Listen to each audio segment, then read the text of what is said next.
everyone, my name is Elizabeth. This is Frizzy Lizzie Stitches, and today I have a brand new Frizzy Lizzie Scribbles segment for you called Moving into a Brand New Bullet Journal and setting up the month of October.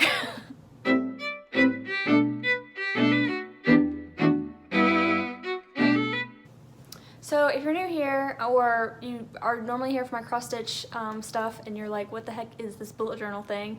A bullet journal is basically a way to kind of make your own custom planner with a blank notebook. This is a system that was created by writer Carol, and he describes it as an analog system that is meant to track the past, organize the present, and plan for the future. So think of combining your diary, your calendar, and your to-do list all in one notebook in an organized way so that you can find what you're looking for. So that's kind of the premise of what bullet journaling is, and many people throughout the community have adapted it to their needs because that's the beauty of it. And yeah, so I take a more like cutesy approach to it, not very artistic. I don't do a lot of drawing, and I'm definitely not plain and only use one pen.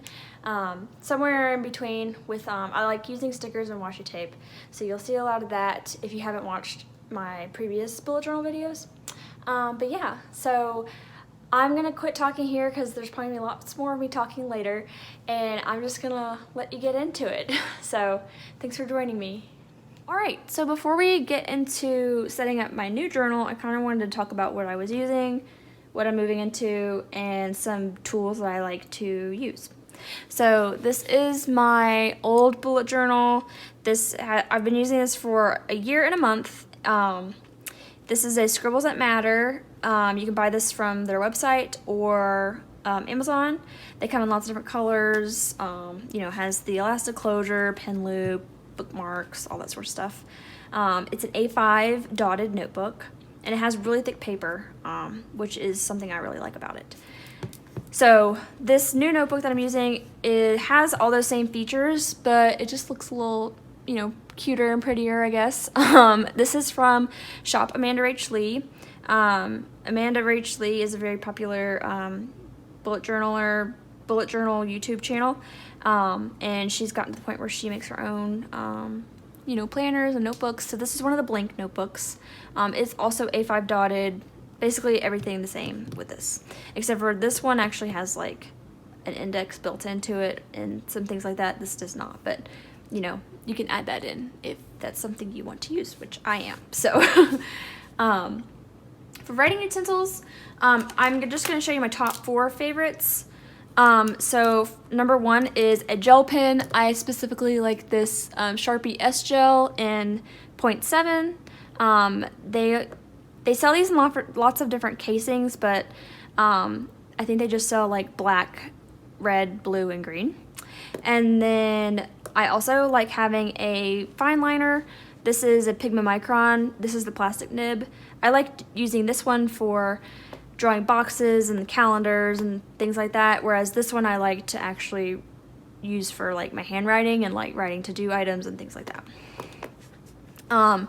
This one is the Tombow Fudenosuke brush pen. I like using this one for doing hand lettering for titles. And this one is my all-time favorite little marker. It's a Zebra mild liner, and it's basically a highlighter on one end and a bullet tip on the other end. And they come in all sorts of colors that are very like muted and pastel. So it's a great way to add color without being overpowering to your notebook. And then last but not least, I also have this stencil that I get lots of questions about. This is from Ink by Jang. And it basically is just a way to not have to count all the little squares in your notebook. So it has, numbers 1 through 26, because that's how many squares wide the page is, and then 1 through 38, because that's how many pages tall it is. And then these just show you how different ways you can break the page up into sections. And yeah, so this is a very handy tool. Unfortunately, she doesn't sell this all the time, so if you really want to get your hands on this, I would just recommend following her pages and kind of just waiting to see if she posts more for sale. But she also has lots of other amazing products that are built for bullet journaling, like washi tape, stamps, printables, and things like that. So In addition to these things, I also really love using washi tape, stamps, stickers. I have a slew of different markers and things that I sometimes like to use, but this really is the bare bones of what I use on a regular basis. So this is going to be it for me talking, and this part being, I guess, normal speed. So cue to me speeding everything up and setting up my journal, and probably going to pass you over to a voiceover. So thanks for joining me. Hello. So the first thing I'm doing, obviously, is putting my name in the little "This Book Belongs To" section. I'm using these stickers for all of the headers for kind of the main setup of my journal. And thankfully, all the titles I wanted to do had all just enough letters. So the next page that I'm doing is an index. This is where I can write down what page things are on. So if I ever refer back to this notebook and I want to find something, I can look at the index first and it will tell me what page that thing is on that I'm looking for, without me having to like thumb through the whole notebook. That's kind of a big bullet journal staple, as is the future log. So since this is something that you are, you're setting up months as you go, you need a place to be able to write stuff down for months that you have not set up yet. So that's kind of the point of the future log. I'm starting mine with November because my first spread is going to be October, so there's no reason to have that in the future log because, you know, that'll be the present, I guess. But yeah, so in my last bullet journal, I just did 8 months, which is what is on this spread, but you'll see in a second I'll turn the page and do 4 more months to equal 12.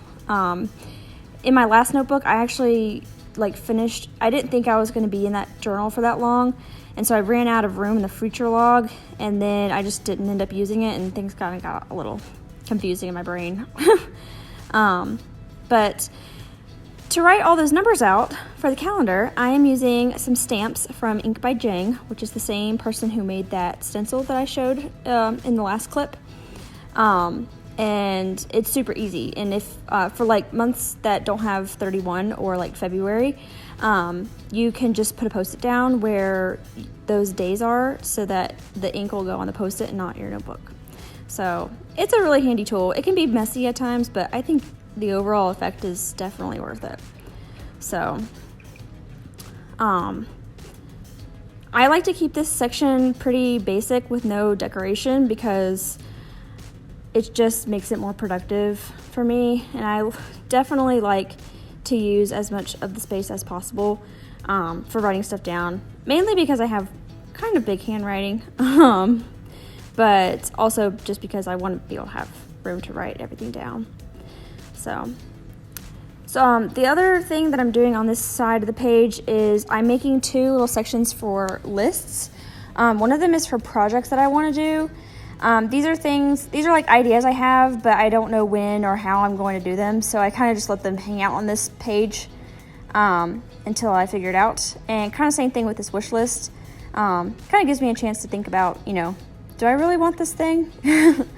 But yeah, so moving on, that's all I do for my bullet journal setup. It's super easy, super basic.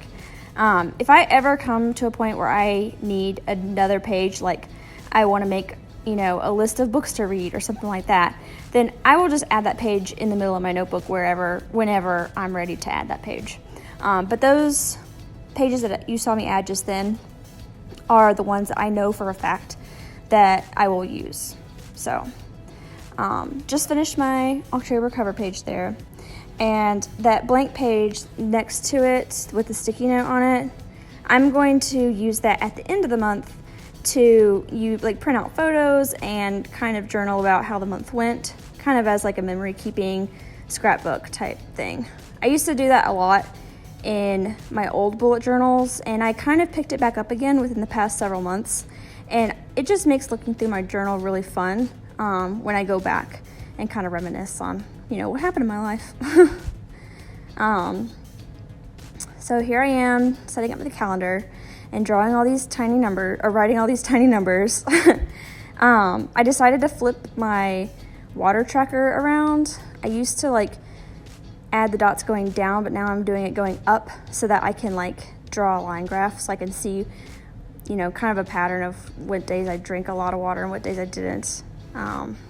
It's just kind of a nerdy, fun thing to look at. And then I absolutely love this Dutch door situation. I've been doing it probably, I don't know, since what feels like at least 6 months now, probably longer than that.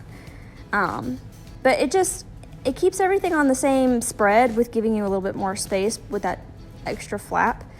And I'm all about maximizing the space because I don't do a lot of drawings because I don't know, I don't like the way I draw and I never practice. So that's why I stick to washi tape and stickers.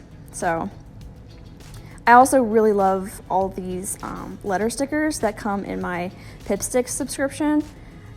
We don't always get them every month, but we have for the past, I don't know, several months. So I have a decent collection now. So, but all the stickers I'm using for this spread are spooky because, you know, October, and this is like honestly my favorite like month to decorate for. Both in my journal and like, you know, my house because spooky season is the best season. So let's see, I'm putting some stickers on the days at the top there that aren't actually days in October just to fill in that space, and adding my little washi tape on the edge. That kind of helps me flip directly to that month. Yeah, and I've zoomed in here, so hopefully you can see all the cute stickers that I'm going to use. But yeah, so I put a poll up on my Instagram so that you guys could ask me questions, and I think I've already answered most of them because a lot of them were related to bullet journaling, like what bullet journaling is and kind of what kind of tools I like to use. But I did have a couple other questions that I wanted to take a moment to answer. Somebody asked what kind of craft or hobby would I like to start, and I feel like I already do a ton of crafts. But I do think it would be really fun to learn how to knit a pair of socks. And I also think it would be cool if I could get my act together and like actually practice drawing so that I could, you know, actually make some art. Because I have ideas in my head, but I just never act on them. And I just think it would be cool to practice drawing so that I feel confident enough to kind of draw those ideas out and not just immediately want to throw in the garbage. But yeah, there's a lot of stress around being good at something the first time you do it. So, and then another question I got was kind of how I'm adjusting to Ohio. If you're new to my channel, I recently moved to Ohio, I guess at the end of May, and now it's like the end of September. So, been here for quite a while now. I am still on the job hunt, but things are looking up, so I'm hoping. It seems like I might have an offer soon, but I don't want to jinx it, so. But I am very happy with kind of just being at home and having lots of free time to do things I want to do, like film these bullet journal videos and take Wilson for walks and things like that. So, and I have been going to Keepsakes on Fridays to stitch with the girls there, and it's been really fun because they're like the only people I really hang out with. So, I am making a small change to my weekly section here. Usually I do those lines all the way down the page and do a running weekly, and I don't do any dailies, but this time I decided to do a smaller running weekly that's just items for that week, and then draw or do headers for the days as they come. So this is the final flip through of my setup. If you have any questions about anything, put them down in the comments below and I'll do my best to answer. And I really hope you enjoyed seeing me set up my bullet journal for my brand new journal, just in general, and my October setup. So, thanks so much for watching.